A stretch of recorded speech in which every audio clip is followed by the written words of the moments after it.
You are at a local candidate forum hosted by the Yamhill County Employees Association, and I'm so happy to see a full house. Give yourself a round of applause. So this is democracy in process, and I'm so happy to have a full house. My name's Annette Madrid. I am a Yamhill County employee. I put this together. And I just want to give a little shout out to our Board of Commissioner candidates that we are seating this evening, and then also to make you aware we have at least one in the audience, but same place, same time next week here at the Senior Center. We will have all 5 of the judicial candidates, and they have all said that they are coming. So next Tuesday here, 6:30, same time, same bat station. Please come if that is your interest. Same format, questions from the audience. And just to be clear in terms of how we run these forums typically, our moderator is Michelle Mathis, a 17-year employee of Yamhill County, the voice of Yamhill County, where when you used to call the county switchboard, you got her and she put you right through to that person or whatever. So I'm very tickled to have Michelle assisting today. We are live streaming. A shout out, thank you to KLYC and Dave Adams. Also to Caroline O'Brien, who is going to edit this and edit for brevity, not cut anything out, for her website, Pluribus Yamhill. So thank you, Caroline O'Brien. I have Mrs. Stan Primovich here to make a statement. She will address you. Is someone counting my 2 minutes? I told I have 2 minutes. Okay. On Tuesdays and Fridays, the News Register is delivered, and like the proverbial moth drawn to the flame, I run to the mailbox and then read the paper from front to back, as many Yamhill County residents do. Sometimes I'm sad, sometimes dumbfounded, sometimes angry, and even occasionally relieved. In my opinion, it is hard to recognize in those pages the Stan Primovich Yamhill County Commissioner that I live with. The man who is well-liked, respected by, and connected to those he works directly with, and those he serves, is rarely represented accurately. At this point, you can either dismiss everything I say because I'm just the wife, or you can give me credit for knowing him and about him better than anyone else. So what do I feel is missing and voters should know? Many of the facts of his day-to-day service. 6-day work weeks and 12-hour days. Punctual and reliable attendance and participation at mandatory and discretionary meetings. His focus on bridging the worlds of business and workforce, the years he has dedicated to helping youth advance their skills and education to have successful lives. The trust that he has built with the supervisors and managers of the county programs and departments that he is a liaison to. His efforts to see that all 9 cities in the county are heard from, respected, and served. The diligence he shows in promoting what works, and the courage and determination to follow through. County Commissioner is a nonpartisan position, and in respect of that, Stan is not aligned with any political party, ideology, civic organization, or government entity that undermines or prevents him from using good common sense, long-range planning, or being committed to the well-being of Yamhill County as a whole. It has been suggested that it's time to pass the baton. It is one thing to give unearned credit to someone for transparency and integrity they have yet to prove, but a very different thing to give earned credit to someone who has devoted most of his adult life to public service in Yamhill County and has proved himself. Please consider Stan for re-election. Thank you. Who've been wondering why we have a vacant 4th seat, I got an email from Jason Yates about an hour ago, and he asked that I share this with you. I deeply apologize. I will not be able to attend tonight's forum. Some family issues have arisen that my family cannot handle on their own. I would ask that you please pass my well wishes on to all those present.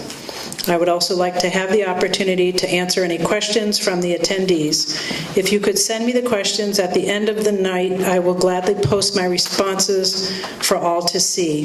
If you are still having a second event in May, I will make sure to attend. Thank you, Jason Yates. And then sadly, Mr. Wall, David Wall, who is our other candidate, fell shortly after these invitations went out about 5 weeks ago and dislocated a hip and broke 3 ribs. So he has been in contact with me. He fully intended to attend, but due to pain and mobility issues, which I think many of us in the audience can appreciate, he sends his regards, but his regrets. So that being said, we will proceed with Mr. Kula, Ms. Williams, and Mr. Rojas, and let's give them all a good round of applause. Just to give you all a bit of the format. So we do time these. Opening statements are 2 minutes. They'll each have 2 minutes. I plan to go to about 7:30. We'll get through as many questions as we can, take a 10-minute break, reconvene by 7:40, 7:45, go for another half hour, and then closing statements, the same 2 minutes. So we hope you enjoyed the show, and thank you for coming. And again, thank you for being here. It's so wonderful to see all of you here. I'm Casey Kula. My brief bio, and I'm going to go through this all really quickly so that there's lots of time for your questions. I was born and raised in Lincoln City. I studied biochemistry and ecology in Washington State. I worked as a plumber and then started an organic farm here in Yamhill County with my wife in 2006. And I've been doing that work ever since. I'm running for county commissioner now because Yamhill County needs a leader who's thoughtful, experienced with rural land use issues, ready to plan for our shared future, and can work positively with people from all backgrounds in the county. My science and farming experience has taught me how complex every issue really is. As future Yamhill County Commissioner, I'm focused on the process of leadership, on valuing the complexity of challenges, on taking the time to actually see situations from multiple perspectives, including those beyond my own, and on working for a creative solution. When our shared future is at stake, it's worth taking the time to carefully analyze the evidence and to think through the possible implications for every party involved. We'll come back to that a lot later. I'll try to pack as much complexity as possible into the 1-minute answers to your questions that we'll have later. So if an issue comes up tonight that you want to hear more about, just contact me. Facebook, email, Instagram. You can even call me on the phone. You could talk to me in person too. But the thing is that I'd also like to hear your thoughts on the issue, as my perspective is always open to new information and thoughts on important issues in our community. As Wayne, we were just talking about new perspectives. So thank you very much, and let's get back to it. We're going to go fast. Oh, okay. Yeah. I don't move fast in these shoes. That's all right. This is Chelsea. I'm passing it off to her. Thank you. Yeah, my husband saw me in these shoes and said, "What?" You want to look tall. I guess. So my background, I'll do the same as Casey, just sort of go through it briefly. I was born and raised here in Oregon, and I was raised in Clackamas County, between the cities of Canby and Molalla, and in a rural agricultural area much like our own here. My husband and I moved here 8 years ago, and my husband went to work as a social worker for Chehalem Youth and Family Services, and we lived in Newburgh for 3 years, and then we moved to Dayton for about 1.5 years, and then we've been here in McMinnville for 4 years, and I joke that we were just trying out every single city in this county.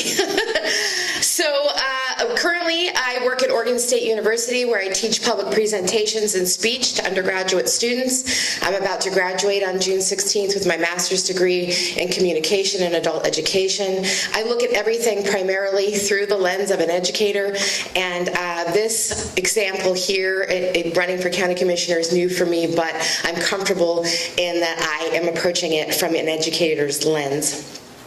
I'm running for county commissioner because I care about the next generation here in Yamhill County. I believe in collaboration, and voters have a primary role in the governing of what happens in this county. I believe in respecting all people, races, ethnicities, genders, socioeconomic status. I believe that the county government plays an integral role in the quality of life for all of our community. I do not believe in sitting on the sidelines and hoping for change. I am not afraid of conflict or hard work. I've learned through my career that conflict and hard work are what make growth and change possible. At the same time, I think that leaders need to have the skills necessary to work with people from all different perspectives and backgrounds. I'm a little bit unique in my situation here than my co-panelists because I'm not running against either of them. So this is better for me. But I can promise you that I would be able to work with either of them because that's what I've been trained to do and what my background lends me towards. Right now, our country and our county is in the middle of a shift that's going to require more than ever the ability to be transparent and proactive and adept at conflict. Our county commissioners are responsible for the oversight of a $140 million budget that directly impacts the livability of our citizens on a day-to-day basis. So it's important that we simply not view this election as a vote for an individual, one seat, but understand you're voting for members of your team. Thank you. We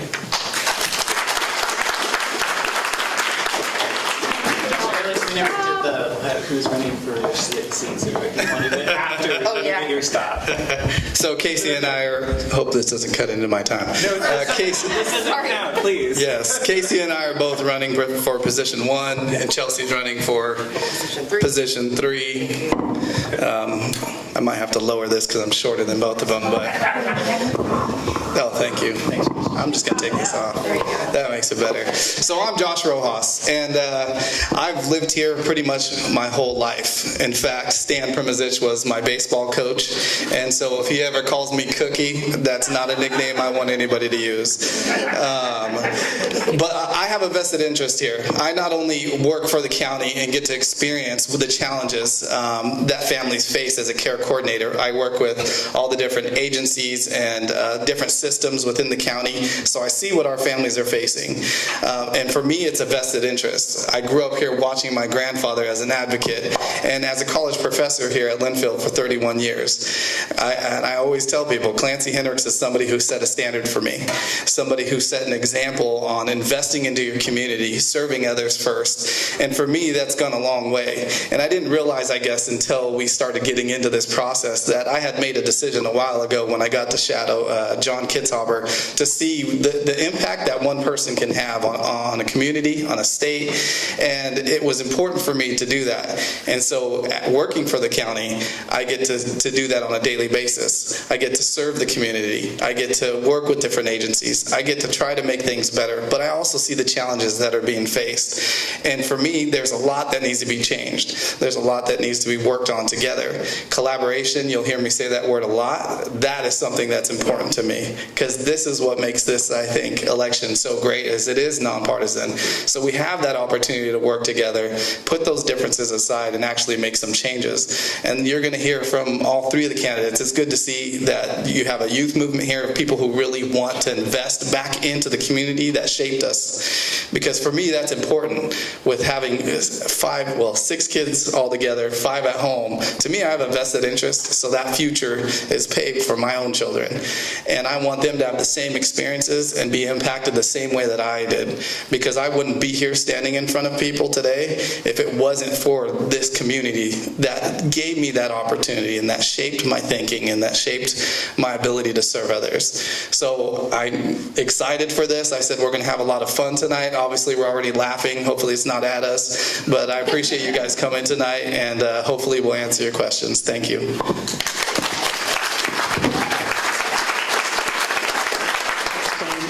Obviously, some of you have submitted questions to Michelle. We're grouping them by topic. We're going to try to get through as many as we can tonight. Obviously, keep filling out questions. I've got lots of cards. You might have to share some pens. I think I had 80. So if you don't have a pen, just tap your neighbor. I've got lots more cards. I'd like to have probably a 15-minute period between 8:15 and 8:30 when our lease is up and we actually have to be out of the building by 8:30 so that you folks can have some time to process. Thank you again for coming.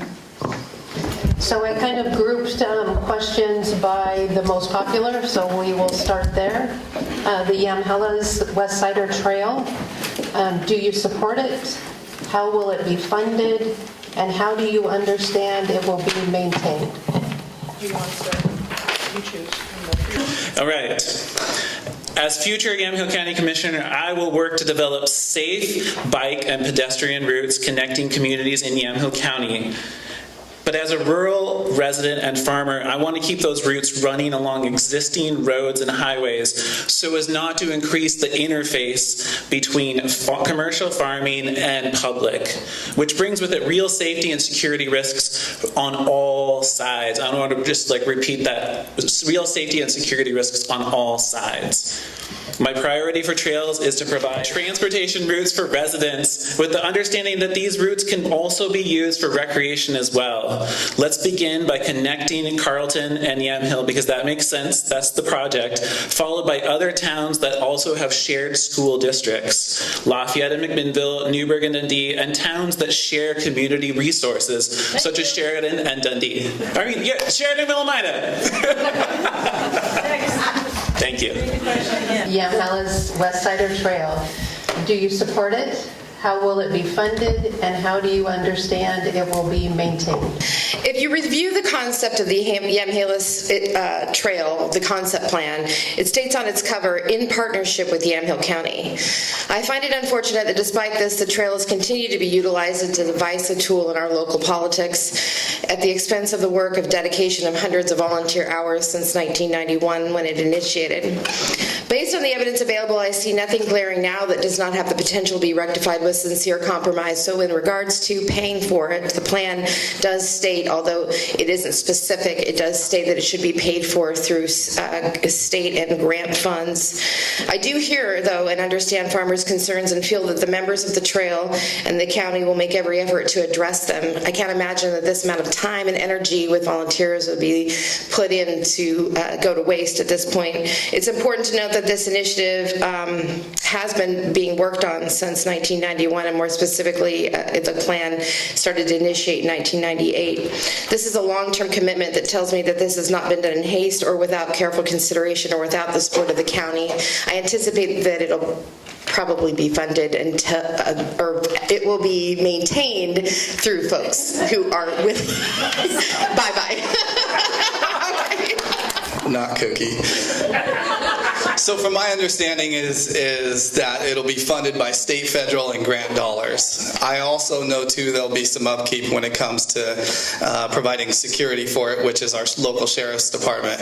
Knowing that they're already squeezed right now for positions, I think that that's something, too, that I would take into consideration. Now, and I know that there are farmlands and concerns coming from those people that own those properties. I think that's something we need to make sure that if we are supporting this, we're taking that into account, because the security part can play a big role with so many people coming in and out. From what I see so far, I would be in support of it, and I'm going to just come out and say that. I still think there needs to be a lot more digging as far as how we're going to fund things like those sheriff's positions that are going to manage that, but I think that it can be done, and again, that collaboration effort to make sure that those things are in writing first before that those transactions are completed. 2, Riverbend, what is your stand? I had met with the Zero Waste folks and had spent some time looking at their website, and I support their initiative to bring down our waste to, I believe it's less than 90% in the landfills by 2024. And I really believe that we need to work on trying to find ways to eliminate the amount of waste in landfills, and that we could try to shoot for zero waste, and educating our community in ways to deal with our waste better than just putting them in landfills. I do believe in reducing the waste. I've had a chance to sit down with zero waste, but the one thing that I've noticed living in a home is that we're starting to see change in our recycling and what's being allowed. We know that there's a need there. My concern is also too that what is their plan long term as far as where is that waste going to go, how much it's going to cost. Now, do I believe what that big mountain that started off as a little hill when I was a little kid that I used to enjoy and now I can't see over? Not so much. And knowing that the leaching that's going on into the waterways, those kinds of things are environmental impacts. Definitely don't want to drink the water near there. But I do think that there's going to be a need moving forward here. What is that cost going to be to our local county citizens? How are we going to move forward with that? It's concerning to me that, you know, there isn't a long-term plan. Nothing's being discussed except for contesting this. But I do see the need to kind of move our waste to another location, but I also am concerned the cost to the citizens and some of the things that are happening now just with the recyclables in itself and how they're starting to refuse some of those. Is that a move, or is that, you know, to control that situation, or is it something that's being done just because that's what's happening? Thank you, Beth. The Riverbend landfill was originally conceived in a different era. Before the development of landfill liners, before knowledge about seismic dangers in the Northwest, and before awareness of migratory species and critical habitats. It was also not originally intended to grow indefinitely. At this point, the landfill has exceeded its useful purpose in our county and become a detriment to our landscape, more than a benefit to our community or our economy. The Oregon Supreme Court will imminently, as in any day, release a finding on the landfill and farm impacts, which may require the county to reconsider permitting the expansion. As commissioner, I will pursue legal measures to halt future expansions. I will also actively pursue zero waste, as they've talked about, alternatives for local businesses and for household waste solutions. But I want to come back to that farm impacts, because when that's decided, it'll be a big, big thing for Yamhill County in all land use decisions. So we're going to have to brace ourselves for that one. Why not be done, right? Let's go on to the next one. The homeless issue. What are your plans for a solution? Providing shelter, support for occupational assistance, mental, emotional problems? A two-part question, but I'll answer it as best as I can. Obviously, the term of homelessness is, I think, for a lot of people defined as what we can see. It's much bigger than that. We're talking about affordable housing when it comes into play, too. Right now, I feel like if we try to Band-Aid the problem, it's going to cost us more in the long run, just trying to find these small, simple solutions to house. Because homelessness, from what I see in my work experience, you have families that are being displaced and living with other family members, and they're considered homeless by the school's definition. I think that taking a look at the housing piece first, it will kind of stop the bleeding. We have to come up with some kind of solution that's both short-term and long-term, working with different companies that are looking for employees, along with grants, people, businesses and large corporations that are willing and being able to fundraise to help fund some of these different projects. To try to fix it in the short term is not going to happen. I feel like that's a two-part with the mental health question, and so I'm going to wait to answer that because there's a lot more that'll go into that. But as far as there's a lot of different things that can happen with the housing. We know of there's 100 different properties that are owned by the county that have been foreclosed on or have gone into bankruptcy that they own, that they've been sitting on for quite some time. And there's an ability to use those properties and use them efficiently.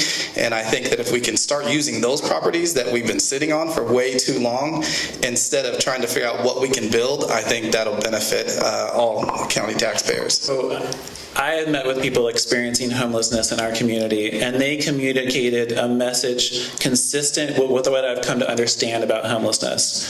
The first step to helping anyone reach stability is to provide the intervening levels of security, safety, and support. As Commissioner, I will work to establish inclusive resource centers that will provide safe and secure storage, a safe place to be during the day, and other services needed by people who do not have stable homes. I will reach out to leaders across the region to ensure that similar services are being offered everywhere, ensuring that Yamhill County does not become overtaxed in its services. Finally, I'll work with housed community residents to maintain the feeling of a safe community for everyone. So this is an issue that's near and dear to my heart because this is something that my husband, who has worked here in this community directly with the homeless for the last 4 years that we've lived here. I think one of the things that Casey mentioned is there's a new, this is a comprehensive issue that isn't just about what you see. Last year in Los Angeles, 8,000 new people became homeless. We're seeing more and more people living in their cars. We have a vehicular homeless problem here. What I'd like to do as county commissioner is make sure that we do find a place for people who are living in their RVs and or cars. I think that it's important, like Casey mentioned and like Josh mentioned, that we provide services for people so that they can feel safety and security, that they can find ways that they can make sure to get the services they need. And I do want to say that that is being done here. Howie Harkema has created a program called the Compass Center, and it has a grand opening coming up next week. You can find that link on my homepage, and we are raising money to create a center here where we can route those services to homeless folks. And I want to encourage, as a commissioner, to work with groups just like that. Public transportation, and I have a couple of comments that I would like to read because they're very specific. When will you start awakening to the needs of the elderly and disabled? We need help in the transportation system for our independence and our emotional well-being. And when are you going to recognize the 4,700 people up from Hill Road? We need an extension on Route 2 now. I sat down and had a town hall meeting with some folks, and we talked about transit, and I listened to a lot of their concerns. And one thing that I was hearing very consistently was that transit really needs to be happening more thoroughly in cities. Like, for example, in McMinnville, that we need to expand the number of stops and the number of places that the transit is going. Like right now, an example that was given to me was that the bus does not go to YCAP. It stops on Lafayette Avenue. And that seems like a pretty big place where somebody who has limited mobility is not going to be able to get to YCAP from Lafayette Avenue. So I think it's a really important step for us to start addressing, and I know that at the county level there is talk of addressing it right now, but it's definitely an issue that's very important, especially as our population ages. Perfect. So the transit thing here, I'm going to educate you first, okay? Right now their focus, and I just found this out when I met with Friends of the Bus, 60% of their focus right now going in this budget process for transit is for regional. That means connecting to those larger outside areas. And 40% is for the local. And then the rural areas, they want to give you guys a few shuttles and hope that you guys can maintain on that, okay? For me, that's not okay. Our focus should be Yamhill County first. It doesn't matter what part of Yamhill County you live in, whether it's in the bigger areas or in the rural areas. You shouldn't be getting a van when we're spending 60% of our focus and our dollars to connect to Tigard, Forest Grove, Salem, which even they said, when I asked about the statistics, I said, how are you crunching those numbers? They did not have the statistics necessary to give us the right information. For me, the focus should always start with Yamhill County first, not what we can do to connect to the metro area, not how we can bus people in from that metro area. If we need people to fill those jobs, there are people perfectly capable of doing that in those rural areas. That's where our focus should be, not connecting to those metro areas, but looking out for our own communities first. I was on the same meeting, Friends of the Bus. This is the Yamhill County Transit Area Development Plan. It's relatively thick. If you haven't read it, it is good. And I concur with both Casey and Josh in terms of this being an issue. Things like not being able to drop off in front of YCAP or not even be able to drop off here in front of the senior center, which seems to make no sense. And so I agree with the sentiments of making sure that we pay attention to the connections that are here. And it is important as our baby boomers grow a little bit older that they will need services, and we want to make sure we provide them, because livability in this community is livability for everyone, including seniors.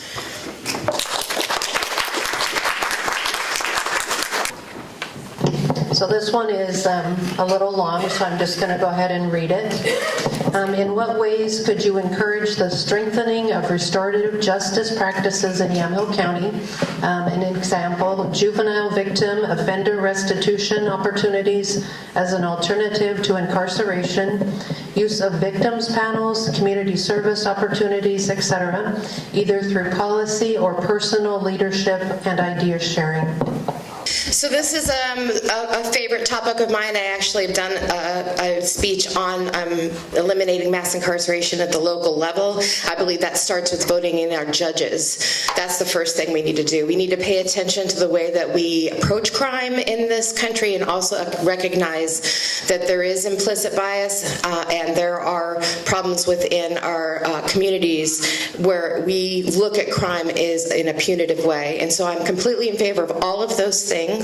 And there are many pilot programs, one in Eugene right now, where they are doing restorative justice, and I believe in putting money into keeping people out of jail. I have 1:20. Oh, good. I'm going to be long-winded. This is also something I do personally. So for my job, I originally started working with the juvenile justice system. And working with the care coordinator, it's kind of taking a different approach of working with kids that are on the verge of going in that direction, the juvenile prison system. And the one thing that we learned through this is that 85% of the kids that were enrolled into our program, so I had 15 kids I was serving at a time, 85% of them had suffered some kind of trauma or had some kind of mental health diagnosis that was never addressed. And so what we found through this program is that by the end of it, 90% of the kids had graduated. I have 2 that have now gone on to college and able to see kind of a different approach. A lot of this is making a change using evidence-based models. It's changing the way we look at things, because putting kids into that juvenile prison system or the juvenile detention center is actually a higher cost than looking at alternative programs. And I know that some people are like, well, you know, they are criminals. There are cases where kids maybe not be able to be reformed, but in a lot of what we do, we haven't seen a lot of that yet. Using these alternative programs is a cost savings. Not everybody sees that because sometimes it's out of sight, out of mind, looking at what we're doing behind the scenes. I think that it's a great approach to make those changes, not only as a taxpayer myself, but also as somebody who has seen these kids restored and being able to go on and be contributing members to our society. For me, that's a big benefit in seeing that. Pouring that money, again, it's a huge savings cost. You're talking about some of these programs costing $30,000 a month to house some of these kids. So as opposed to 10, 12,000. That's it. I thought I got extra time. Thank you. That's beautiful. Thank you. I actually agree fully with these 2 folks here. I talked with folks at the Family Place Relief Nursery, and it's amazing the statistics that are shown about getting kids and parents early on and keeping them, providing them respite, providing them a place so that child abuse doesn't happen at the very beginning, because we have intergenerational transitions where it's generation after generation that's stuck in a cycle of poverty and violence. I work on the side, doing legal research for a man who does Ninth Circuit Court of Appeals work. And all of his clients, just down to a person, experienced trauma when they were young. And they experience trauma again throughout young adulthood. They've never had a chance to vote. They are literally just in prison from the very beginning of their lives. And I think we need to start very, very young. But we also need to acknowledge that everybody comes out of prison. And Jody in the back will understand this, is that everybody comes out and we need to embrace them when they're out. We need to register them to vote. We need to find them housing. So I'm with these folks, and there's a lot of things that we can do. Okay. Thank you. Last year's employee contract negotiations left county employees feeling disrespected, undervalued, underappreciated.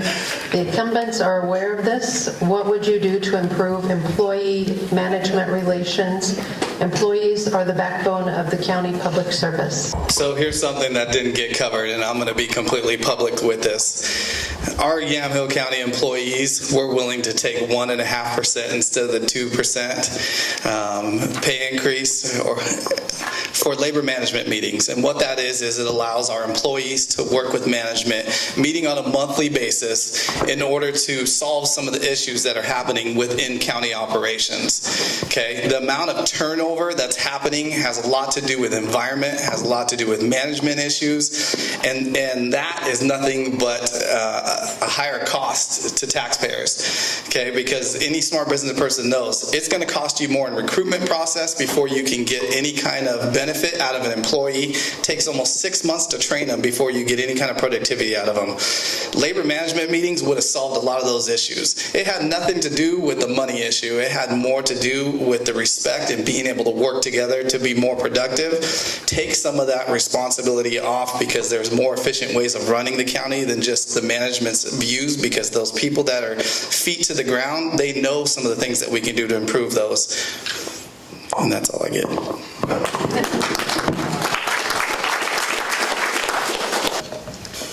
So I'm not in the county employee union, but when I talk to, I've talked to I think every county department head in this election cycle, and the very consistent thing, as Joshua spoke to, is employee retention, especially experienced employee retention. These department heads, they want to be able to retain their really valuable employees. Sheriff's deputies were one that's really stood out. Sheriff was like, we need to get our pay back up so that it's equivalent to other counties, and I really appreciated that. Also, I want to make sure that public employees continue to be very strong. I'm very concerned about what happens with Janus, which is the Supreme Court decision that we may see soon.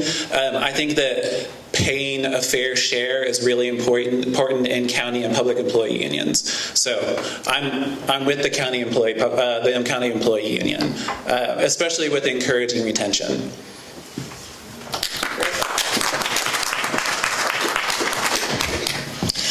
I also concur with Josh and Casey. I believe that the county employees are the backbone and what run our community here. I am also a steward for the Coalition for Graduate Employees at Oregon State, which is to say that I have spent the last 2 years bargaining and negotiating for the rights of graduate employees at Oregon State. So I do believe that one of the things that we can do to do this is to follow Commissioner Rick Olson's lead and do a comprehensive benefit and salary study.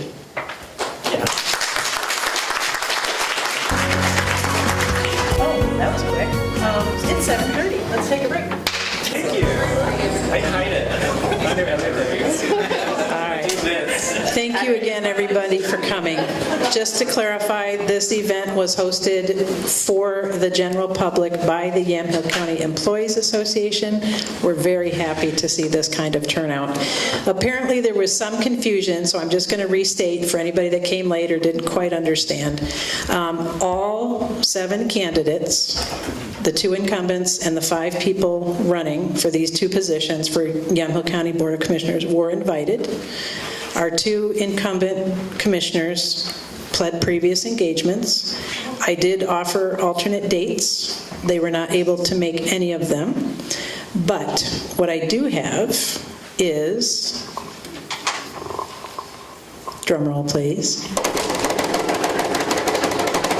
Whoa, I have a commitment.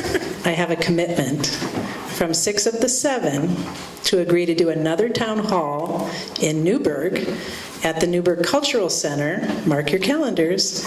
Wednesday, May the 2nd. At the same time, 6:30 to 8:30-ish. It's a much larger venue.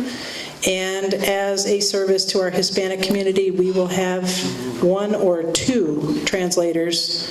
So we are inviting everyone to come. Anybody that needs assistance with translation for their questions, we will have people on site who will offer that service. Can we thank Annette, too, for doing that? Because I think it's really great. Okay, we need What's this S? Here's the location. That is in Newburgh, the Cultural Center, the Chehalem Cultural Center, which is right behind the library. If you've never been, it's a gorgeous facility. They just had the Camilla Festival there. It was fantastic. And then here's the bad news. Even these folks don't know this. Our union is not going to pay for a third forum because they're paying for the one next week that's here for the judges. So if they're coming, if I have 5 people come, it's going to be $30 each. If I have 7 people come, it's going to be about $22.50. So I'm going to ask for that donation from each of the candidates to hold that forum in Newburgh because I think that these are good for democracy. So I would appreciate your support. Hopefully the news outlets will get that date out there, and I appreciate the folks who've worked with me very diligently at the Newburgh Cultural Center to make that happen. Yeah. So with no further ado, we're supposed to be out of here by 8:30. Why don't we go for another 25 minutes of questions and then closing statements. We'll say about 3 minutes each. So I'll stop you at about 8:20 and give you each 3-ish minutes to do your closing statements. And then I have one comment if I could. Sure. Okay, that's not like a campaign related. Oh, apparently she has something in her pocket. I had a couple people come up to me and say, boy, I wish that we could just vote for all 3 of you. And I really, really appreciated that sentiment. And one thing I would like to point out is that every group or gathering that I attend, somebody asks me, when are we going to have 5 commissioners? And I was approached about spearheading a charter review committee, which is what is necessary to go from 3 commissioners to 5 commissioners. We would do, and money, but somebody said that they would give me money for that too, but and support, but they needed a person with more energy, and I'm known for that. But I just wanted to point out that we can make that happen, but what we really need is we need to have representation around the county. There's a question on that topic. Go sit down. Oh, great! So sorry. I can pass. All right, now we have 28 minutes to get through. Okay.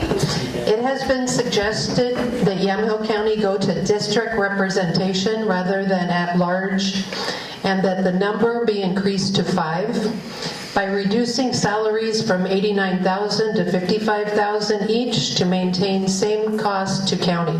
Please comment on this suggestion. I agree. Thank you.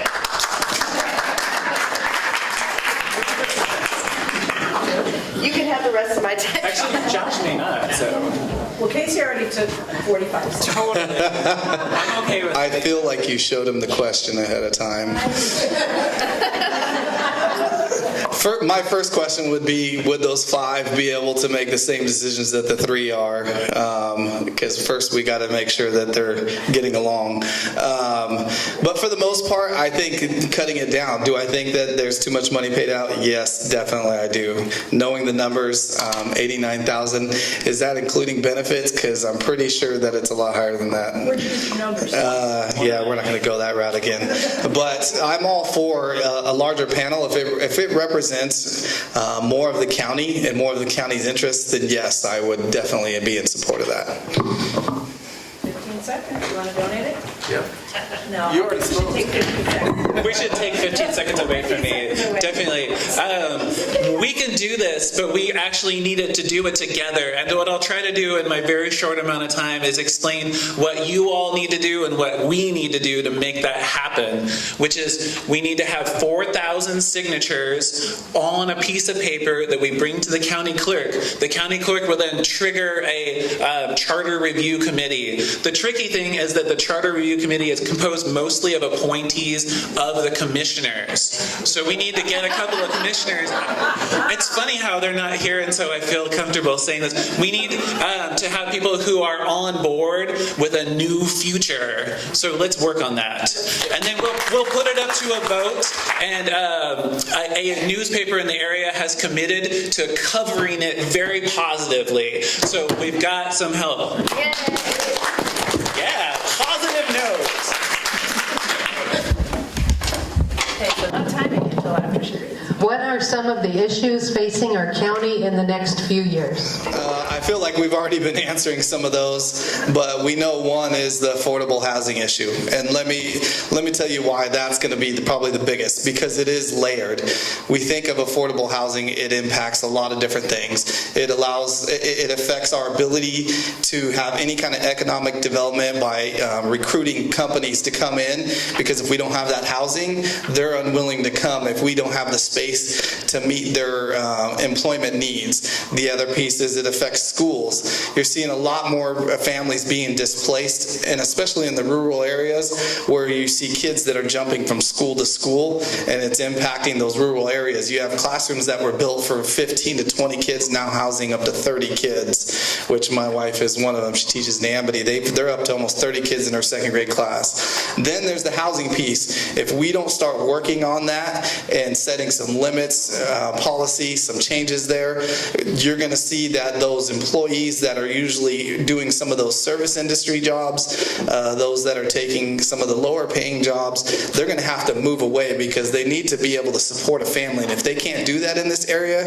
with paying the average is $952 a month for rent alone. 30% of the families are making just under $35,000 a year in Yamhill County. 52% of those household incomes are paying 30% of their income to just rent in itself.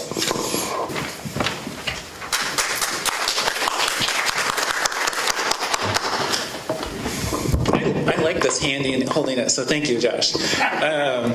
So I actually wrote these things down because I really felt like I wanted to carefully articulate it. So one of the big things that I feel like is Portland metro area growth. People talk about it to me all the time. It's the underlying issue for many of the challenges and issues that arise in Yamhill County today. And over recent years, I've watched Yamhill County react to each issue in isolation rather than beginning the process of long-term planning and envisioning that takes into account the growth of the region that's going to happen. As commissioner, I will engage the community in a conversation about what we value about life and work in Yamhill County so that we can work to preserve those qualities while we prepare for the inevitable changes that come. By intentionally planning for growth, we can make positive choices about who we want to be as a community, and then we take specific steps towards that goal. All right. Thank you. I'm clapping at myself. Why not? Okay, so this is something that's really near and dear to my heart because in December, my husband and I received a 60-day no-cause eviction for, well, it was a no-cause, asked us to leave because they decided that they were going to revamp the home and turn it into an Airbnb rental. I want everyone to understand that recently MIT did a research study about Airbnb and vacation rentals, and what they found was that where they were prevalent, the rental rates went up for everyone. And we currently have something called SB 1051 that comes into effect in July 1st, which is the accessory dwelling units here. And we were going to be allowing accessory dwelling units, and right now we have a very simple process, and it's very cheap and easy for people to do that, and I'm concerned that this is something that while we thought that was initiated so that we could help affordable housing, in the end for hospitality-driven communities, it's going to have the reverse effect. And so I think we need to take a hard look at the policies in each one of our counties and our municipalities, and the county needs to see how they can fund enforcement and on those issues. Society is starting to shift to wanting evidence-based facts and proof to things that are or are not working. Example, programs, finance, policies, regulations. What, in your opinion, are some things you feel are working and what is not, and how should we change? With evidence-based, or do you may not know? With decision making with evidence, what's working and what isn't working. Correct. Okay. I'm going to restart. Okay, that sounds good. I grew up as an environmental scientist. I had my master's degree in environmental science, but before that I got a bachelor's degree in biochemistry, and in there's no variable you can't control. But when I went into the ecology world, I discovered that every variable you can't control. There's nothing. And so there's no common sense approach. You can't think, oh, these things are related to each other. It developed, it instilled in me this profound appreciation for evidence-based decision-making, which the county really needs when they're making these big decisions for the budgets, for union negotiations, and for land use decisions. I think we can just leave it at that. Okay. So I concur with Casey that in terms of the issues around science and evidence-based, and science is that I have a lot of students who are all science students, agricultural students, and microbiology students, and chemistry students, and I do understand working with those professors the culture within academics around seeking evidence-based. I think that it is important that when we adopt any initiative, whether it be economic or policies around landfill or climate change, that we do need to take a look at the most current evidence-based research. There's a lot of people out here in this world doing really great things, and I have a cousin who works at the University of Bern, and she's doing some great research, and I know lots of great researchers, and I think that they are out there providing us that data so we can make those decisions.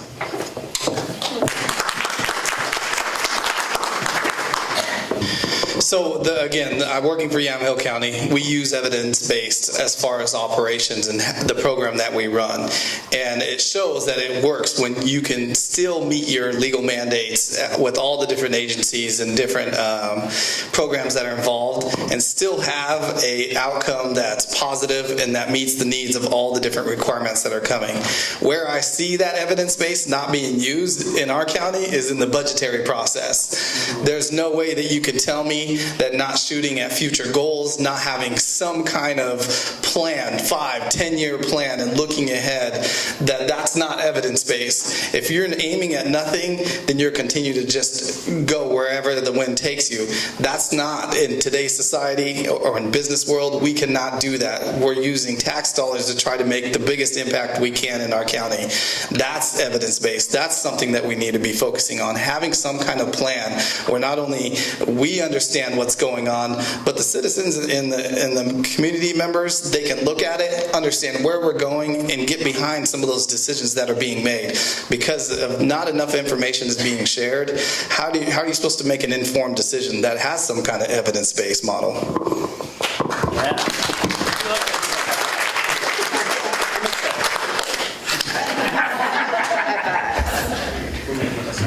What will you do to strengthen the delivery of mental health services to county residents? That's a great question, and I think there's a lot of things that Yamhill County does well where that's concerned. Where I think there's a concerned effort. My husband does work for Yamhill County Mental Health, and I have had the opportunity to talk to Josh a lot about what he does, and I think that there are a lot of things that we're doing that we just need to invest in doing more of. We just need more of those folks who are there for wraparound services. One of the things I think we could do is offer a detox center here, which I know is something they've been talking about, and some of the judicial things that we spoke about earlier, restorative justice, that can also help. So those are some things that I would encourage and support.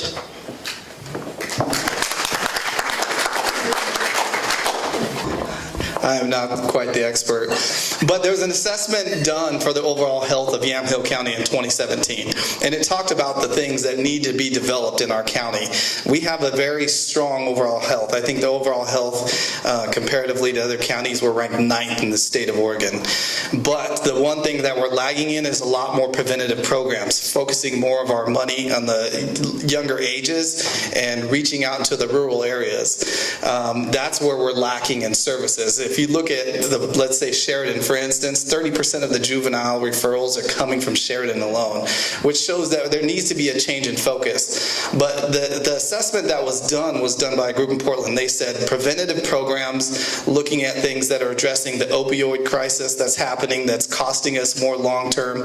I met somebody whose son had basically flatlined 3 times because they didn't get a $3,000 shot that we had 3 of, and he ended up surviving, but it cost taxpayers of insurance costs over $500,000 instead. It's so great going after, I was saying after the expert or the person who's more knowledgeable to me, but this is, so Josh, I feel like is very right about this, in that when I go around, I meet with a lot of people in the county, or I ask them to talk to me, basically. And I met separately 3 days in a row with folks in Newburgh who are totally different. City councilors, Newburgh High School, and a business leader downtown, and they all said, we need mental health services from Yamhill County, specifically for Oregon Health Plan patients in Newburgh. And when I went to the Newburgh High School, you know what they said? We have space right here. It's a secure, it's a lockdown space where students can go in when they want to, but people can come in from the public. It's totally safe. I thought, how awesome.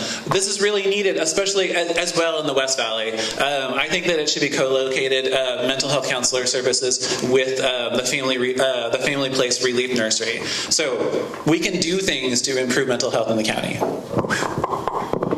I'm going to interrupt here. We're so high tech now. I had a question come in online. So we're going to throw that in the mix, and it has to do with PERS. After the last major school shooting, it was found that had there been communication between the school, home, and police sheriff, there could have been a far different outcome. Recently, there was a threat at Mac High School, and as a parent of a disabled child, I kept him home since he is most vulnerable. How would you address this? Wow, that's a difficult one to cover. I feel like I should be able to answer this quickly, but I do know that in the state of Oregon, they finished a survey that came out, and it was over 2,000 students across the state of Oregon, and the number one issue that came up, which was interesting to me, their number one issue was access to mental health services, which means that in order to prevent some of these things from happening, it does need to be addressed. Obviously, it sounds like from a mental health level, being able to address a lot of those issues. We know with the increased class sizes, there's no way for them to be able to manage all those different things on a day-to-day basis. For us, reducing the cost of contracts to the schools, which basically you pay to play as far as contracts go, we should be reducing those costs with grants and being able to integrate our mental health services into those school districts without a huge cost or hit to the schools who are already struggling as it is. I'm thinking of it kind of in a general school safety way in the greater community, like schools in the context. So if that's, I'll just address it as that. All right. So again, I think that school safety is very, very important because we can't learn if we're in fear. I mean, we can't be healthy if we're in fear, right? I think of how to say this gently. I spoke with a person in Yamhill County government, like an employee, and he said that the one thing that he wishes we could start doing is addressing school safety as a public health issue, similar to, because we know how to deal with public health issues, right? If there's a disease that comes into our community, we address it, right? We see, okay, how do we stop it from spreading? Do we need to get people vaccinated? And I really appreciated that approach to it, to think about it as a public health issue, which we know how to deal with public health issues, as long as we can figure out how to get a vaccine for school safety, right? But it's an interesting way to think about it, and he encouraged me to pass it on to you.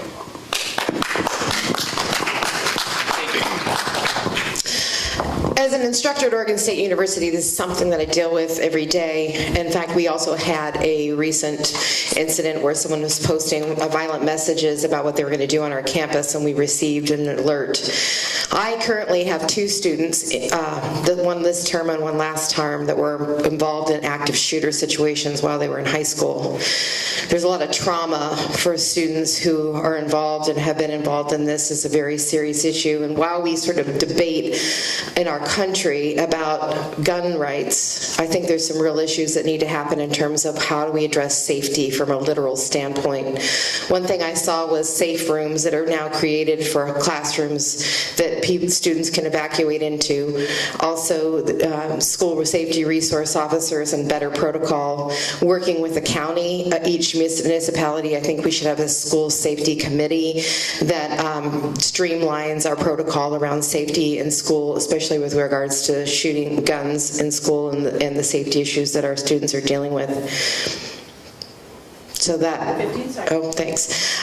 So ultimately, I think it's a combination approach. We know that this is a comprehensive issue, mental health, as Josh mentioned, but we have some real issues around what do we do every day. We're still sending our kids to school. There's still doors that are open. We need to have cameras. So there's some things that we really need to take a look at to make sure that we're handling the real life reality of what we're dealing with. This one's very, very simple or very complex, depending on how you look at it. Okay. PERS. Yes! Yes. Hooray for the modern world, right? So I believe that county employees have told me repeatedly that the way that they view PERS is that they defer their compensation to ensure a stable and secure retirement, and I really appreciate that perspective on it.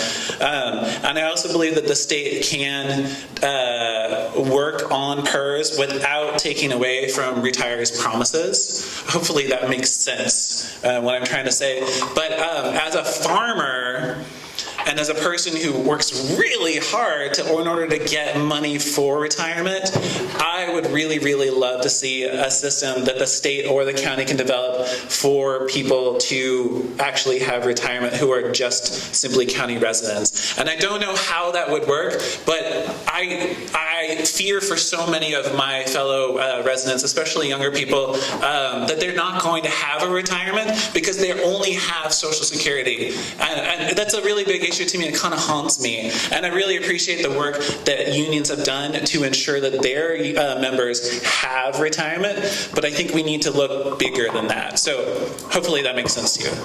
Thanks. I recently heard an NPR interview with the governor of New York, who also was faced with some of the similar issues that we have regarding to their retirement system. And I think that PERS is a complicated problem, and I think it's going to need to be addressed without a doubt. We are, and it's going to have to be addressed at the state level. I in concept, believe in PERS, and I believe in, like Casey mentioned, that it's important that we protect the retirement, but at the same time, I know there's some hard decisions that are going to have to be made in order for the budgets to be balanced, and I think our state is going to have to wrestle with that. And I don't think there's any easy answers other than the fact that there are going to be some deep cuts. 15 seconds. So PERS, we know, is a state-level issue since they seem to make all the decisions for us at times. But we know that right now Yamhill County is safe from incurring any of those impactful costs, because we know at the end of the 2014-15 fiscal year they put aside $4.5 million, which will cover about 10 years of PERS costs for our employees. But it is a long-term issue because they're saying this could drag out to 20 years. Now we know that, and when they did the comparative study costs or pay scale for employees in other areas such as Tillamook, our employees were making somewhere around 20 to 30% less than people in the same position that they were. I think that a lot of employees, and this has been discussed, about taking a little bit of increase in pay and letting them invest their own funds. But for right now, I think for the next 15, 20 years, we still have to pay back into PERS. So that longevity issue needs to be addressed. Yes, again, it's setting a plan, looking forward. Is PERS the best way for us to invest for our members? I don't know yet until we have a chance to take a look at a long-term budget. But I think for right now, Yamhill County is safe because they have put that money aside, which is something that I commend the commissioners for doing well, as they did look out for us, because a lot of school districts and a lot of other public employees are taking hard hits and having to cut positions, and which we have not had to do yet because of that PERS deficit. Recently, an article in the News Register stated that the director of the road department was offering to pay half of the salary for the position of an invasive weed specialist. Do you think this is a wise choice of a position to be filled, or should the department have hired more employees to fill the positions of already short-staffed road crew department? Well, I'm going to admit that I'm not the expert at this. But you are, Casey. And so I'm going to be honest about that. I don't know. I don't have enough information about that particular position. And I do know that invasive species actually is a significant problem because I spend a good chunk of my time listening to speeches of my ag students. And so I do understand that it is an issue. In terms of the depth of the issue here and what we're fighting, I'm going to look for Casey to give me an answer on. Oh, wait, is it? And Josh. Actually, because this is an employee issue, so Not necessarily. 15 extra seconds. Go for it. Why don't we split it 7 and 7? So the invasive species issue, yes. Do I think it's important? Do I think it's okay to take away from the roads department? No. What I do think we need to do is take away from the county administrator and deputy administrator, combined making $350,000 between the two of them. I'm sure we could pull out some funds there to fund a position there for that pace. Because let me tell you, your county roads, if you've driven the back roads between Carlton to Newburgh, and the reason they're not being done is because you have 13 roads workers covering 61 miles of road per employee. 5-6 years ago, that was 45 employees. Your road work isn't getting done because that's being cut down. So if you want to discuss salaries and picking up employees and having roads improvement, let's start there first. There are other ways we can look at finding that position, kind of like hiring out another council to handle the negotiations. I think there was, 9 months of negotiations. Even though we had county council on hand that was already paid $85,000 a year, we paid $60,000 for that 9 months to hire a council person to come in and handle labor negotiations. To me, that's money being wasted. That could be funding positions like that. If we can take a look at that internal spending and those kinds of costs, I'm pretty sure we can find the money to fund that position and also hire more roads department workers so you're not hitting those potholes and dealing with the issues that you are because they're undermanned. And again, 61 miles of road per person, you do the math and you'll know why some of those roads aren't always being maintained.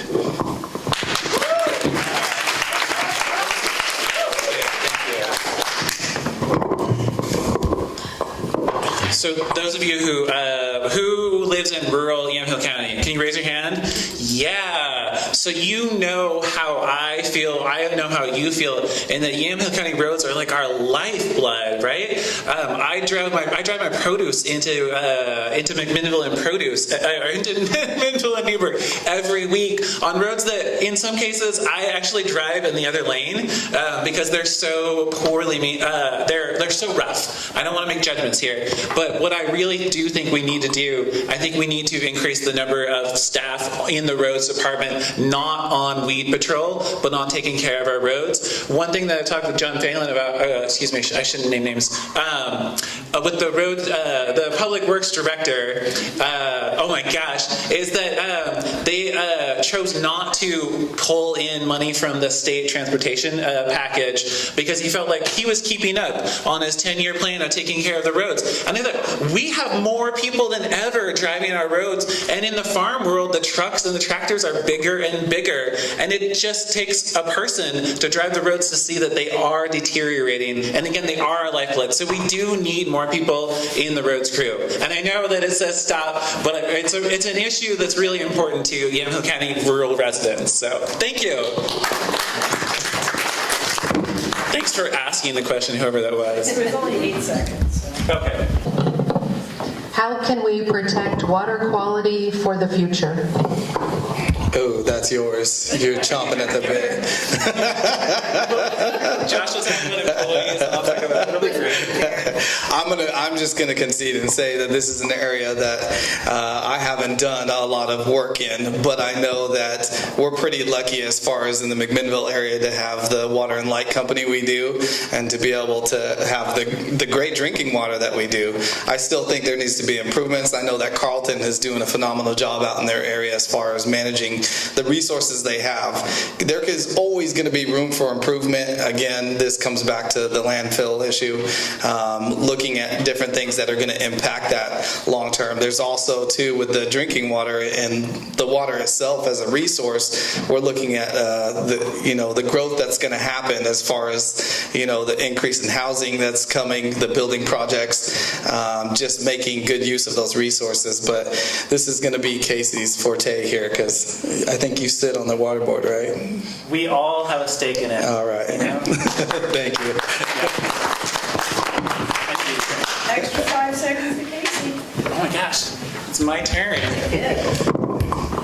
Okay, so I do sit on the water board, and I was a plumber when I grew up, and my ecology degree, I studied a glacier-fed stream and how climate and weather had affected it over time for a community that I lived in the North Cascades. So this is very close to home, and I have a couple really big irrigation wells.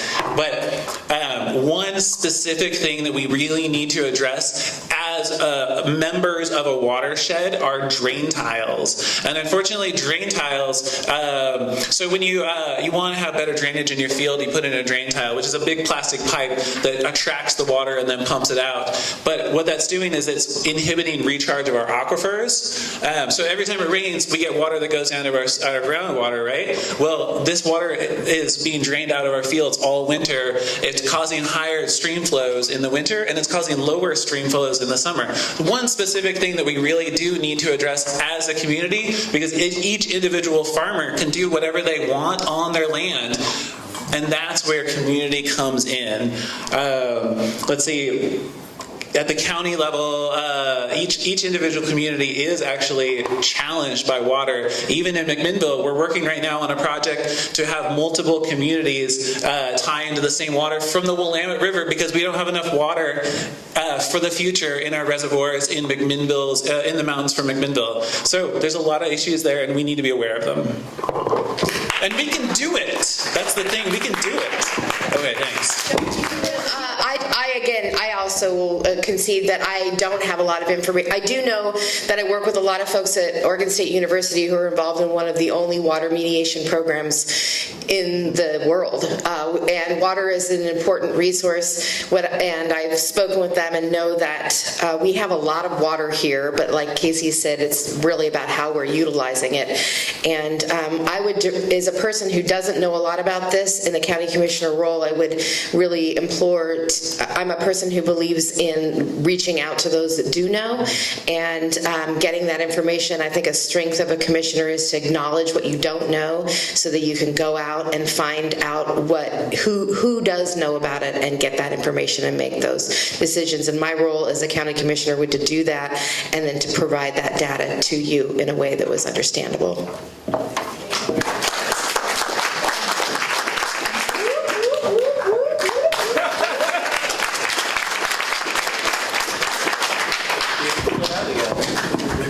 All right, I'm going to throw it back on you, the audience. We're supposed to be out of here in 2 minutes. We're not going to be.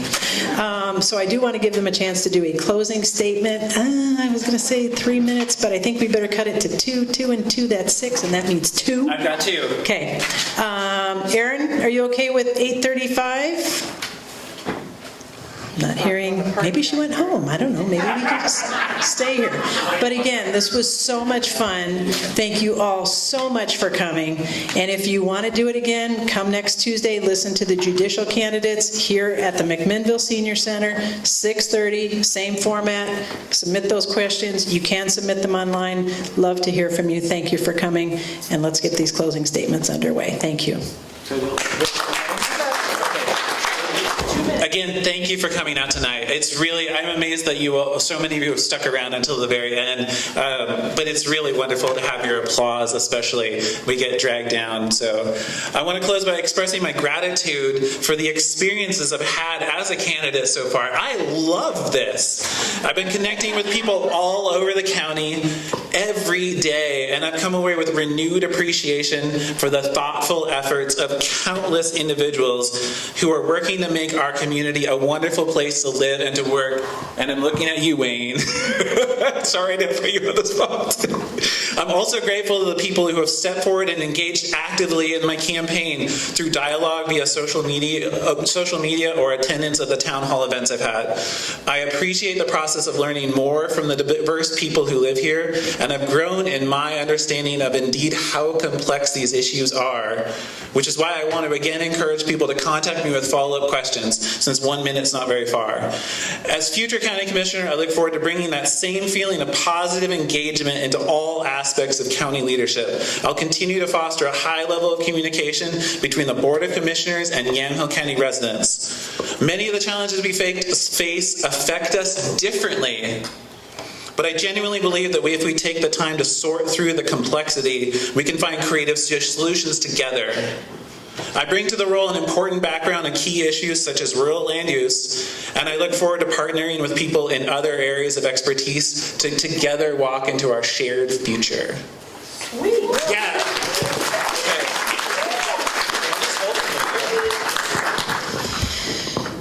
I just want to reiterate a little bit of where I started with in the beginning. I just want to remind you all that it's important that we simply not view this election as a vote for one individual, but understand that you're voting for members of your team. The future is in your hands as you mark your ballot May 15th and ask yourself what kind of leader will be necessary to fulfill the vision that you hold for your loved ones and your neighbors and your friends. Ask yourself if the current commission is fulfilling that vision for you and if they represent your values and vision for the future. Ask yourself if they've demonstrated the kind of collaborative leadership skills that represent inclusion, diversity, and care for every member of our community.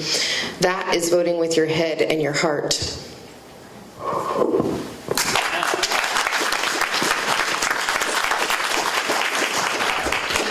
minute and 10. So I didn't write down a long speech, so 3 minutes, you're going. I have to tell you that it's, for me, this is just an amazing opportunity to be up here, for you guys to get a chance to hear my perspective. But I can tell you that to me it means a lot more than just winning a position. For me, this is, again, I have vested interest, and I've told, and my wife can tell you this, I tell her I bleed purple and cardinal being a Linfield alum, but I have to keep that a little quieter now that she's graduated from George Fox. But to me, I have an interest here because I know the foundation that's been laid before me, and not just by my grandfather, but by the rest of the people that have lived here their whole lives, the tone they've set, the reason why I've always said that no matter where I've moved away to, that this county is my home. I love coming back here. I love sharing this place with people, but I also know too there's a lot of issues that we're facing in the future. But I also want to respect that foundation and make sure that stays put. But I also know that in order to do that, we have to make some changes to protect those, but also to be able to move forward, to meet the needs, the growing needs, and a lot of the concerns, especially in those rural areas that oftentimes get ignored. So for me, it's not a matter of, coming out here and saying, please vote for me, but I will try to make as much change as possible for the things that impact us that live in Yamhill County, not just because I'm saying that, but because it's something that I've always fought for my whole life. Thank you. And pick up some yard signs if you don't have one already. Well, a big round of applause to Thank you these so young much. people. And I really appreciate everybody coming out. If we could move out into the foyer area, though, so that we can begin to bottle up all these chairs and clean this room up, I'd really appreciate it. And make sure you avail yourself of the information table. There are brochures, bios, all kinds of good stuff. Hope to see you next Tuesday for the judges, and in Newburgh at the Cultural Center, May 2nd, 6:30. Be there, be square. Hi, I'm Josh Rojas. I'm running for Yamhill County Commissioner, position 1. And I'm Chelsea Williams, running for Yamhill County Commissioner, seat number 3. And I'm Casey Kula, and I'm running for Yamhill County Board of Commissioners, position number 1 as well. And we're here at the McMinnville Senior Center. Yes, and we actually had a great time. It's kind of interesting that three of us that are challengers were able to come here.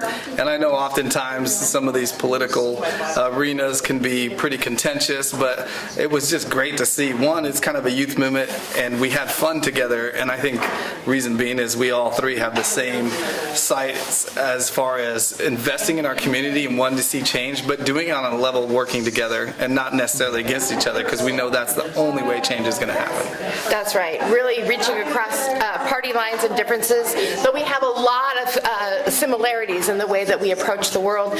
I love both these guys for different reasons, and I think that if I could, I think we all should be county commissioner right now. What do you think? I think that we need our five commissioner board right now. Yeah. Position number 1, 2, 3, 4, and 5. Yeah. And the benefit of that, as far as I see with the three of us, is that it provides the opportunity for 2 new positions, right? Great. That are open. County representation regionally, it'll be so great. Yeah, I concur. I think that this county could definitely use 5 engaged, motivated individuals who want to represent all of our county.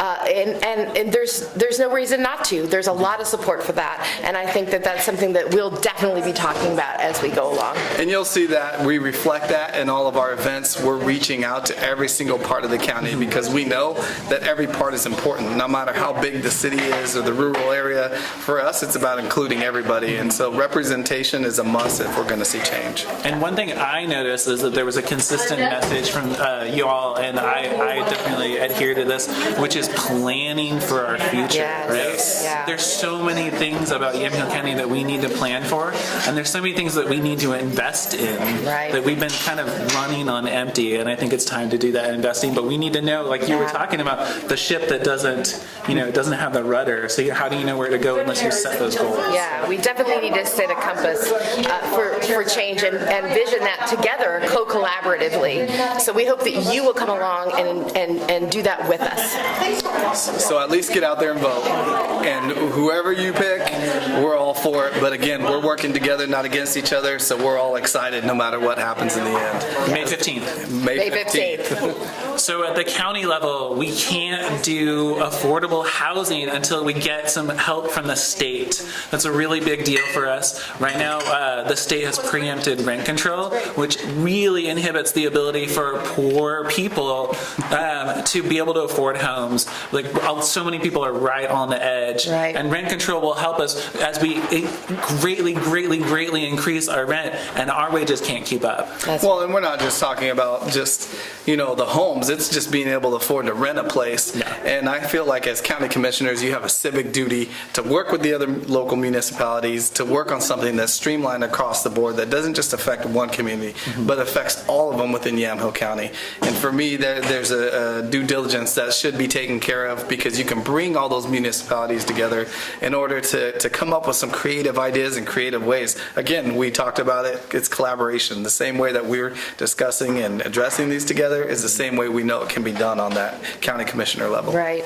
And as a person who's been greatly affected by the rent increases here, as I've been a graduate student, my husband and I have struggled with being able to afford a rent that was nearly 40% of our income. So I'm not just talking about it from being outside of this situation. I'm talking about it as being a person who's been directly affected. I mean, because of that, I'm extremely passionate about not only affordable housing and rent control, but also protecting tenant rights. I think that when we're in a situation where we are here now, it just is ripe for abuse of tenants. We have tenants who refuse to ask for help, or ask for things to be fixed, and because of that, because they're afraid of losing their home. And it's not just can go find another place. Today, it costs near up to $5,000 just to rent a home.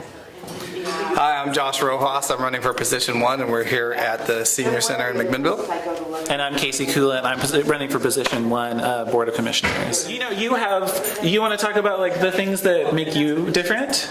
Because we are different people. We are different right? people, but I also too think that this perspective that we share is from a whole different point of view. I think a change, not necessarily in politics, but advocacy. Yeah. I think for us, it's just getting out there, seeing what the issues are, and working together on addressing them, not having any hidden agendas, not taking sides from any political party, but working together, which is, I think, hopefully this new youth movement of change, while taking that foundation that has kind of been laid before us. But I know that we've been having fun since the beginning. I know Casey's come to a couple of my events, and I said opponent, and he's like, no, we're together. So you took that well. it kind of changed my perspective on this, because one way or another, with our similar views, I think it's important to know that he wants to see the same change that I do. And so supporting that, whatever happens, I think is a bigger deal than who wins in the end. You know, Isaac Newton, in theory, he said,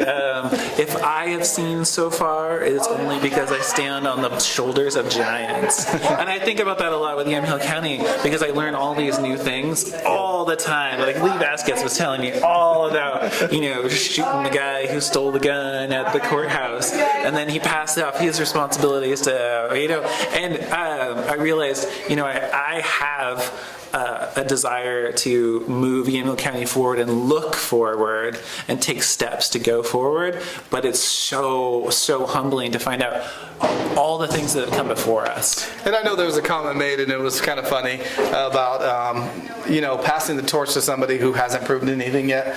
But I think with the amount of work that we've been willing to do, researching these issues, doing our homework, getting out to every part in the community, again, you won't see anybody with any more planned events than the three of us that are really challenging. We really are trying to do our homework and listen, and we do have something to prove, and that will continue regardless of if we get elected or not. So we will prove ourselves one way or another, but we're choosing to work together on a lot of these issues. Speaking of planned events, May 2nd, we're doing a second candidate forum that I believe the Yamhill County Employees Association is hosting in part.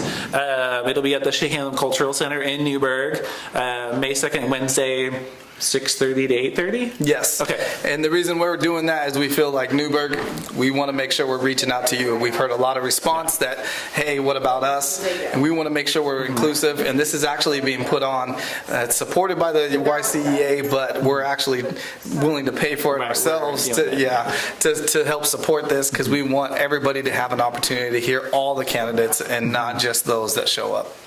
Hi, I'm Chelsea Williams, and I'm here tonight for the County Commissioner Candidate Forum that we held here at the Senior Center, and I was really impressed with the turnout and the number of people that came who really care about our county and who asked some really great questions. I'm excited to see what happens in the next 4 weeks. I know that we have some passionate folks in our community who care about a lot of issues. And if you want to come out to one of these, we're having another one on May 2nd at the Chehalem Cultural Center behind the library there in Newburgh, and so that you can come out and join the community in this really amazing effort to move towards the new era of our county commissioner government. One of the issues that we touched on tonight was affordable housing, and how that we are struggling in our county as well as other counties across the state and the nation with rising rents. Last year in Los Angeles, 8,000 new people became homeless. We're seeing this everywhere, and the larger cities are the macrocosm or the microcosm that we have here in our community. The vehicular homeless, we need to do something about that, and it might mean that we have to take some drastic measures with regards to rent control, how we deal with accessory dwelling units, and what kind of regulations and policies that we put on those. Because we live in a hospitality and tourism community, ADUs were designed by the state so that we could address the homeless issue and affordable housing issue. However, it looks as though that may cause us long-term problems if we don't take a look at the policies around those. Otherwise, they'll just turn into vacation rentals rather than rentals that are there for the people in our community that desperately need them. If you'd like to meet me or Josh Rojas, we are going to be in Amity. That's going to be on April 22nd, where you can pick up a yard sign, meet us, ask us some questions. We're going to be at Maria's Tacos in Amity, and that's Sunday, April 22nd at 3 o'clock. Hi, I'm Josh Rojas. I'm here at the McMinnville Senior Center. I'm running for position 1 for Yamhill County Commissioner, and we just we're doing our panel, our forum here. And it was a fun time, I'm telling you. Even though there was Only 3 of us. We still had a blast. I feel like we answered a lot of questions that are pressing throughout the county. I feel like it was a great atmosphere, just being able to hang out kind of with the other challengers. I feel like we all kind of sit on the same page as far as wanting to see change. And for me, it was just the most enjoyable time I think I've had, and not typically what you see on the national level as far as the contention. For us, we're just all vying for the same thing, and that's to see a positive change in Yamhill County. I think that's great to see, and I am looking forward to just doing more of these events, because I think this is just fun in general, just to be able to address some of these issues and hopefully be able to push a change for Yamhill County. I'm Casey Kula, and I'm here at the McMinnville Senior Center. We just did our candidate forum that the Yamhill County Employees Association did, and I'm running for Board of Commissioners position number 1. One of the things that I hear a lot about is, what are our economic development plans? How are we going to attract or create or build up jobs that can keep up with the rising costs in Yamhill County? Our rents are going up, our home prices are going up, but even if we established a higher minimum wage, it would still need to keep going up. A big coalition of folks developed between 2012 and 2015 an economic development plan for Yamhill County. 65 stakeholders around the county, all of the rural smaller cities. They were encouraged by Commissioner Stern. When Commissioner Stern stepped out of her seat, we lost that energy, even though we developed this amazing plan. It was presented to the Board of Commissioners and it was never approved. So we still have this plan that we can take and move forward into an era where we have clean jobs with clean energy in a really beautiful place, and we can afford to live here. But if we can't do that, we're just going to have to stay put and worry. But we can move forward if we have this plan, because we have plans. We talk about a lot having plans. Now we have a plan. Let's adopt it and move forward and take those concrete steps. Our campaign has a strong social media presence, so you can go to Facebook. It's facebook.com/Casey Kula. You can find me at Casey Kula on Instagram, and we have a website that's kind of your more boring thing, but it has a lot of information there, and you'll see us and you'll start getting ads from us, I bet, before too long.